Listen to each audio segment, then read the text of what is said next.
Savez-vous qui a dit existe-t-il pour l'homme un bien plus précieux que la santé? Je pense que ça pourrait être chacune et chacun d'entre nous. Tout le monde est d'accord. C'est une phrase qui est attribuée à Socrate, mais bon, comme il n'a rien écrit, on peut en douter. En tout cas, cette compétence santé, puisque la santé est l'affaire de toutes et de tous les Bordelais, dans tous les quartiers de Bordeaux et à tous les âges, eh bien, cette compétence s'inscrit naturellement dans les compétences générales de la ville, comme de toutes les villes d'ailleurs, dans les réseaux santé auxquels Bordeaux appartient, c'est notre plaidoyer. Bien sûr, la pandémie Covid a montré avec un éclat étincelant à quel point la politique de santé de la ville était indispensable, puisqu'à Bordeaux, nous avons déployé dès juillet 2020 des tentes de dépistage gratuits, puis des centres de vaccination. Et nous avons été à tous les niveaux en accompagnement et en aller vers les populations les plus fragiles, les plus vulnérables exposées à cette pandémie. Mieux, la loi du 21 juillet 2009 qui porte réforme de l'hôpital et qui est relative aux patients, à la santé et au territoire, la loi HPST, crée d'un même texte, et ça on ne le dit pas souvent, les agences régionales de santé et les contrats locaux de santé que peut signer donc une ville avec l'agence régionale de santé. Donc nous portons ensemble la responsabilité populationnelle de la santé dans la ville. Pour arriver au texte que nous allons voter ce soir, il a fallu un gros travail de participation, de construction, de co-élaboration. Et je voudrais vraiment remercier toutes les directions et tous les élus d'avoir participé à ce gros travail qui se poursuit depuis 2023 au moins, depuis le printemps 2023. Et qui a permis de consulter les habitants de Bordeaux, d'aller dans les quartiers, d'accompagner le Parlement mobile, de faire une enquête en ligne. Et nous avons également mené un gros travail de partenariat pour poser un diagnostic précis et fin, beaucoup plus fin que les éléments que pouvait nous fournir l'Agence régionale de santé, en allant jusqu'au détail du territoire, des carrés iris et les éléments de la caisse primaire d'assurance maladie qui pour la première fois a mis à notre disposition des éléments de diagnostic. Donc c'est fort de ce diagnostic et de ce travail d'atelier participatif, partenariaux à multiples échelles que nous avons pu élaborer ce troisième contrat local de santé. Et j'insisterai juste sur les points forts et les nouveautés de ce contrat local de santé puisqu'il se fait tard.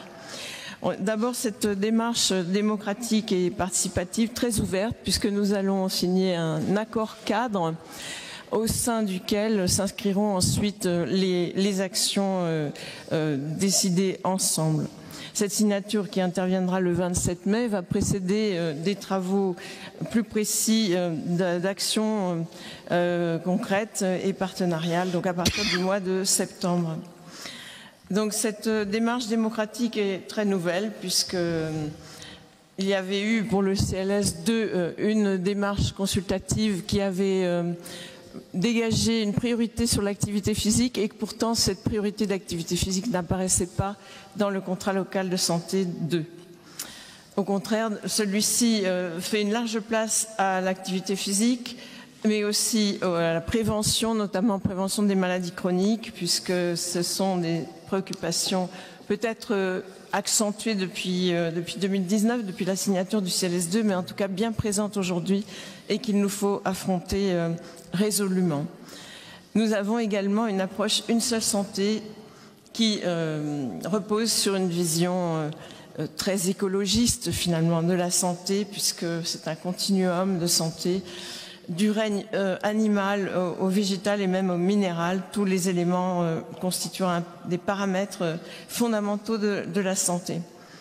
Ensuite, nous faisons un focus tout à fait résolu sur la prévention et la prévention précoce, puisque nous avons à Bordeaux une pépite qui est notre santé scolaire, que nous avons soigneusement développée, consolidée. En arrivant en 2020, nous n'avions que 4 centres médico-scolaires. Aujourd'hui, nous en avons presque 6, puisque ça a déjà été dit. Nous avons installé une permanence de centres médico-scolaires aux Aubiers, qui est certainement le premier quartier où on aurait dû installer, il y a bien longtemps, la santé scolaire. Et enfin, nous avons un focus sur la santé mentale. Bien sûr, nous n'avons pas attendu que le gouvernement décrète 2025 année grande cause nationale pour la santé mentale. Nous l'avons mis au centre de notre feuille de route dès 2020. En partenariat étroit avec les institutions hospitalières, mais aussi associatives, pour agir là encore en prévention et en réaction précoce aux éléments de détresse psychique qui ne sont pas retombés, mais qui sont toujours très, très élevés et pour lesquels nous avons donc un focus avec le 4e axe du CLS3 sur la santé mentale. Puisque ça s'impose. Et à ces questions de détresse psychique, j'ajouterai également toutes les questions de neurosciences et de maladies dégénératives, puisque c'est également une dimension émergente qui va préoccuper de plus en plus les Français quant à leur santé. Je terminerai en rappelant quand même qu'un sondage a été publié à l'automne 2024 qui déclarait que les Bordelais se sentaient satisfaits à 90% de vivre à Bordeaux et à 52% très satisfaits.